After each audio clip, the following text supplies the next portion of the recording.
If you invested $100,000 into an index fund today, which company would actually grow your money more, Fidelity or Schwab? That's the six-figure question we're diving into right now. In this video, I'm going to show you exactly what happens when you put $100,000 into Fidelity's index funds versus Schwab's side by side. We'll compare real numbers, historical performance, dividends, fees, and how those small percentages quietly compound into life-changing results. Both companies offer index funds in nearly identical categories, which makes this a fair fight. We'll test their S&P 500 funds, total market funds, balanced stock and bond portfolios, and international funds. And by the end, you'll see which one across all those rounds could leave you with tens of thousands of dollars more in your portfolio. But before we jump into the numbers, let's slow down for a second, because understanding what an index fund really is and why tiny cost differences matter is the foundation of everything we're about to uncover. An index fund is basically a basket of stocks that tracks the market. Instead of guessing which single company will explode next, you're investing in all of them at once, the winners, the losers, the steady growers, so your risk is spread out and your returns mirror the market itself. Because these funds are passive, they don't need expensive fund managers constantly trading in and out of positions. That's why fees stay low, and low fees are what make compounding so powerful. It's no wonder that legends like Warren Buffett and Jack Bogle have said that index funds are the smartest way for everyday investors to build wealth. So the strategy works, but the real question is, who does it better? Is it Fidelity, the innovator with zero-fee funds, or Schwab, the investor-first giant built on access and trust? Let's find out the story behind the giants. Before we dive into numbers, it helps to understand who's behind these index funds, because their values shape everything from fees to performance. Let's start with Fidelity. Fidelity's story began in 1946, when Edward C. Johnson II launched a small Boston-based investment firm with one big idea. Investors shouldn't just park their money, they should grow it. In the post-war boom of the 1950s and 60s, Fidelity made its name by spotting growth companies early, names like Xerox, Polaroid, and IBM. That culture of innovation never stopped. Fast forward to today, and Fidelity manages over $11 trillion in assets for more than 50 million investors. They've built everything from advanced trading platforms to zero-fee index funds that flip the industry on its head. Fidelity's identity is simple: innovation and efficiency. If there's a way to shave 0.01% off your costs, Fidelity will find it. Now meet Charles Schwab. Founded in 1971, Schwab was born out of rebellion. While Wall Street catered to the elite, Schwab wanted to bring investing to everyone. Charles Schwab himself became known as the people's broker. He believed investing shouldn't be complicated, expensive, or intimidating. That vision paid off. Today, Schwab oversees around $8 trillion in client assets and serves over 34 million accounts. They pioneered low-cost trading, no-commission stock purchases, and transparent pricing long before it became standard. So while Fidelity represents innovation and tech-driven efficiency, Schwab embodies access and investor-first trust. Both want your portfolio to grow, but they take very different roads to get there. So now let's start the comparison. Round 1, the fee battle. Even when you're investing passively, the smallest fees quietly decide who wins. Both Fidelity and Schwab now offer commission-free trading on most stocks, ETFs, and mutual funds. So that's a tie. But the real battleground is the expense ratio, the tiny percentage skimmed from your account each year to keep the fund running. You'll see Fidelity's S&P 500 Index Fund, FXAIX, charge just 0.015%. Schwab's competing S&P 500 Fund, SWPPX, comes in at 0.020%. And Fidelity's Total Market Fund, FZROX, goes one step further with literally zero fees. Schwab's Broad Market Fund, SWTSX, charges around 0.03%. That may sound microscopic, but here's what it really means. Let's say you invest $100,000 and both funds earn 10% a year before fees. After 30 years, the Fidelity Fund leaves you with roughly $1,000 to $1,200 more than the Schwab Schwab version, simply because you paid less to the house each year. And since Fidelity doesn't charge account maintenance fees or trading commissions, every dollar stays compounding. Schwab's platform is still among the cheapest, but when we're comparing purely on costs, round 1 goes to Fidelity. Round 2, the S&P 500 showdown. Now let's pit their flagship funds against each other. Fidelity's FXAIX versus Schwab's SWPPX. Both track the exact same index, the 500 largest US companies: Apple, Microsoft, Amazon, Nvidia, Google, all the giants.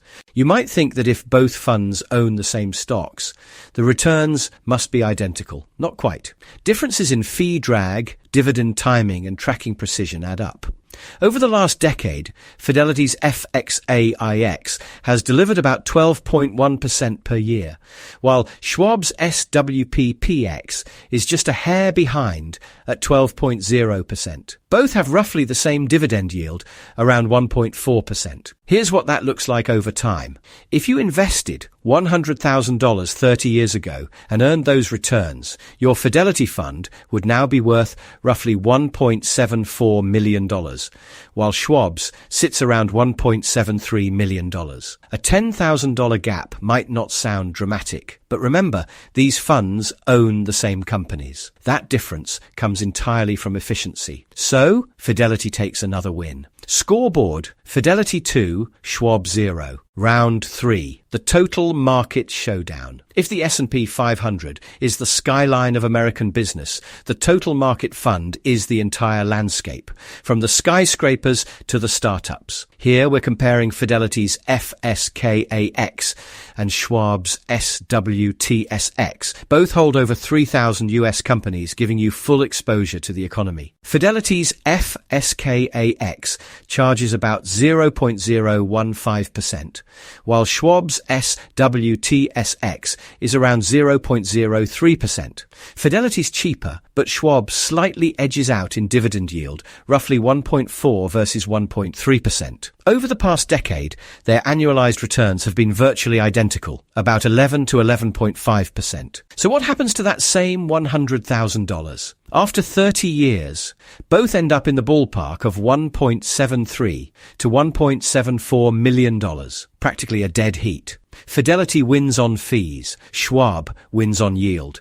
Verdict: a tie. Scoreboard: Fidelity 2, Schwab 1. Round 4, the balanced fund battle. Not everyone wants 100% in stocks. Balanced funds mix stocks and bonds, typically about 60-40, providing growth and stability in one package. Fidelity's flagship here is FBALX, the Fidelity Balanced Fund, while Schwab offers SWOBX, the Schwab Balanced Fund. Fidelity's version is actively managed, meaning real humans adjust the mix to try to beat the market. Its expense ratio is about 0.47%, while Schwab's comes in slightly higher at 0.51%.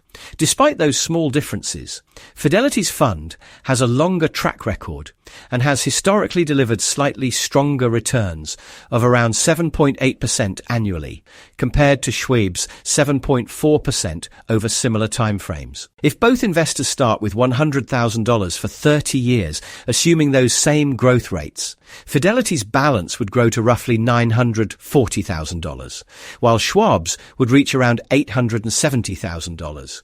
So even with nearly identical strategies, Fidelity's lower costs and slightly stronger performance edge it ahead once again. Round 4 goes to Fidelity. Scoreboard: Fidelity 3, Schwab 1. Round 5, emerging markets and international exposure. Now let's head overseas, because if all your money sits in US companies, you miss out on growth in countries like India, Brazil, and China.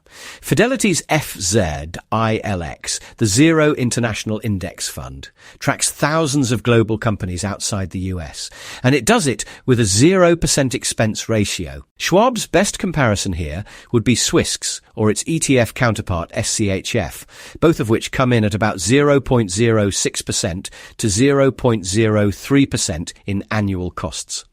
Both funds aim to capture the same broad international markets, but Fidelity's zero-fee structure gives it an immediate head start. Historically, international markets have delivered returns of 6 to 8% annually, depending on the period. So, if we assume a steady 7% annual growth, a $100,000 investment in Fidelity's FZILX would grow to roughly $761,000 after 30 years, while Schwab's international option would land slightly lower, around $745,000.